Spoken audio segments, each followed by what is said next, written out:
For today's lesson, we'll be reviewing the proc sort and proc print procedures in SAS. For today's dataset, we'll be using the dataset called lesson6.txt.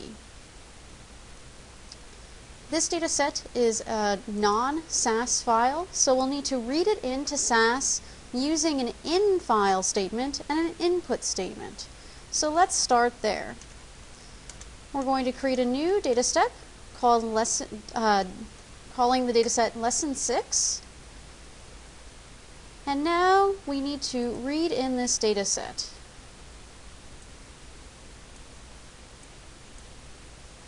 So first I'm going to write an in-file statement, and I'm going to place the path to this file and the file name in the in-file statement.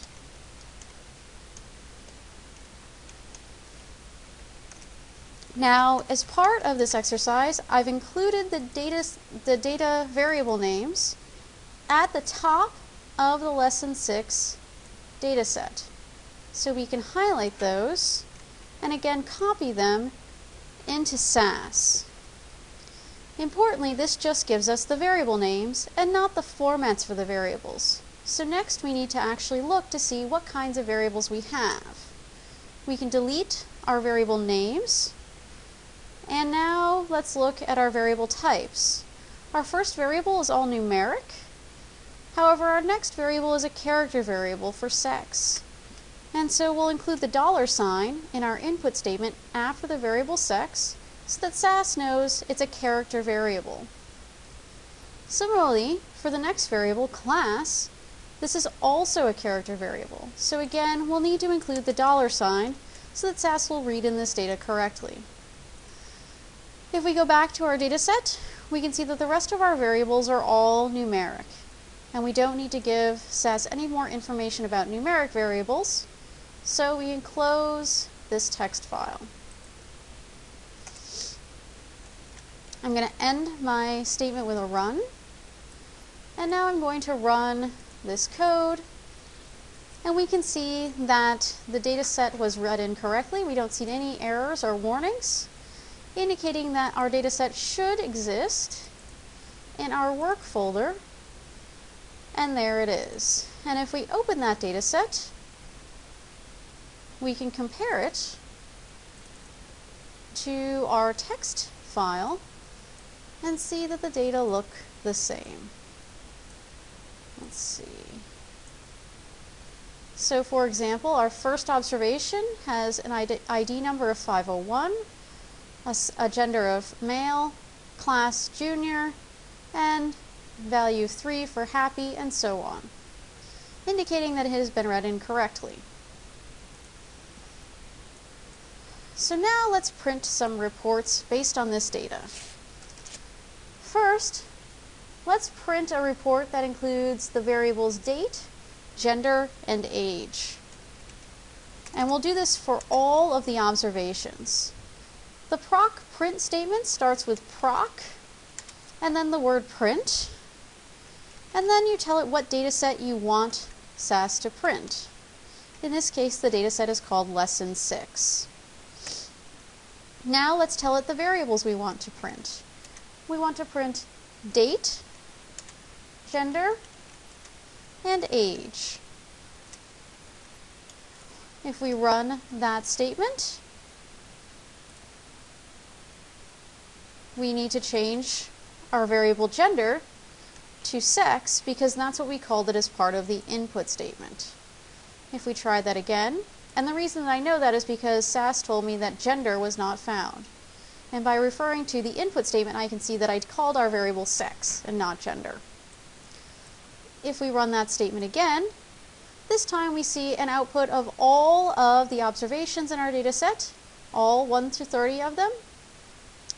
We can see the date variable as well as the sex and age variables. Now let's do this again, but let's do it only for juniors. The proc print statement will allow you to use what they call the where statement. When you're using the where statement, it's very much like your conditionals in your if then else statement. In this case, we want SAS to print those observations only where class is equal to junior. This tells SAS to only print those observations, so we should see that rather than 30, we have considerably fewer. If we run this code, we see that now, instead of having 30 observations, we have far fewer. The log tells us we have 20 observations from this data set where class was equal to junior. Here's where the log can be helpful so that you can see how many observations were there. If we had misspelled the word junior, we might see that we get no output at all. And this is because SAS is telling us there are 0 observations where this condition exists. And that's because we misspelled it compared to what it looks like in the data set. A useful option for the proc print statement is what they call the no obs option. What this does is it tells SAS not to print those observation numbers as that first column. So if we go back to our previous output, you can see here we had this observation column, which is not necessarily accurate. It's not counting up the observations, it's actually giving you the record number from the data set. If that column is useless, we don't need it, we can give the no obs option to take that away. Also important here is that the date variable is not terribly useful in its current format. So we can add a statement that is going to make that a little more useful. This is called the format statement. The format statement works very similarly to our input statements that we used for converting variables previously. You tell SAS format, which turns blue, the variable you'd like to format, the variable name, and then the format you'd like it to use. In this case, we're going to use the format that gives us the month, the day, the year, and it's going to give us 10 total characters as part of that date, so we're going to see a 4-digit year as part of this. If we run that code, we'll see that now the date makes a lot more sense. We have dates for each, and these dates are now formatted in a way that we can understand rather than the SAS date code. The last thing that you can do as part of the proc print statement is to actually add labels to your different variables. So what if we wanted to change the top headings of our data so that we could actually make these labels a little prettier? We could change the label for sex to gender, the label for date to testing date, and the label for age to participant's age.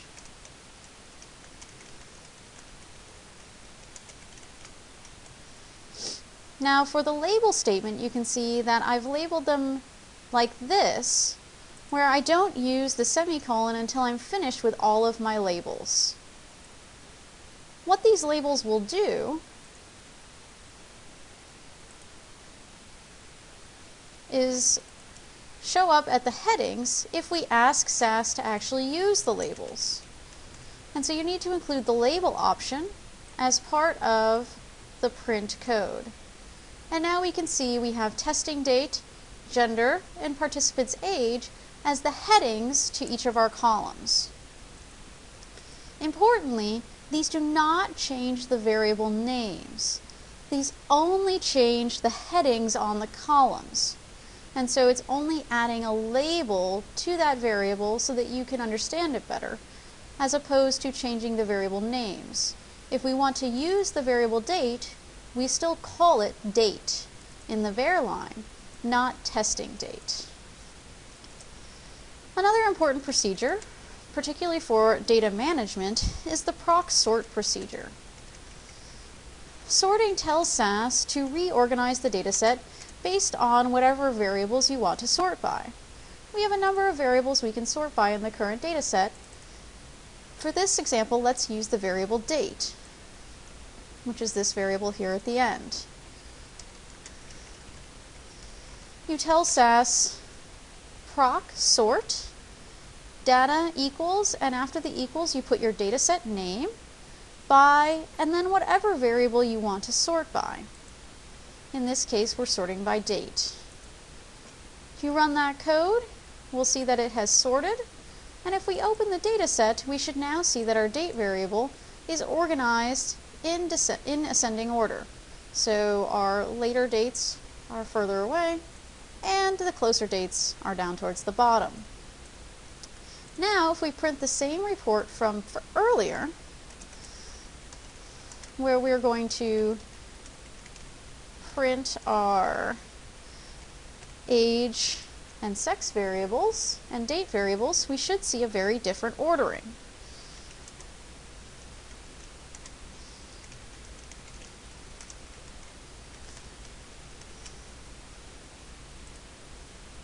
Now we can see that the date is in the order like we told SAS, and we can compare this to our previous version of this report by going back to our results window and going back to our first report there.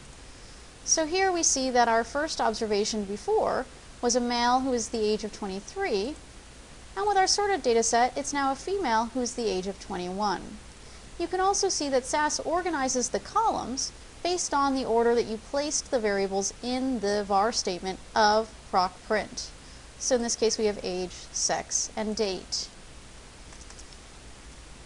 As one last example, if we repeat our report from earlier, where we are only getting these variables for individuals where the class is equal to junior,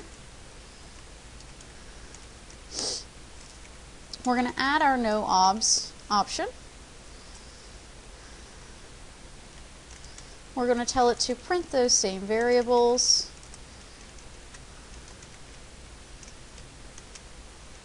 Where class equals junior. And again, we see that things are reorganized, again, so that we can see that date is in the correct order. Adding the format statement will make this an even easier report to read. And again, I'm using the month, month, day, day, year, year 10 option so that I get the 4-digit year when I print this report. The 4-digit year is particularly helpful now that we've switched to the 2000s, because if you were to ever have dates that were the 1900s, you might have some confusion over which date was which. And so you can see for this report, we have all of these dates, and now they are lined up in order, starting with the year 2014 down to the year 2015, because we're using our sorted data set. And that's the end of this lesson for the proc print and proc sort statements.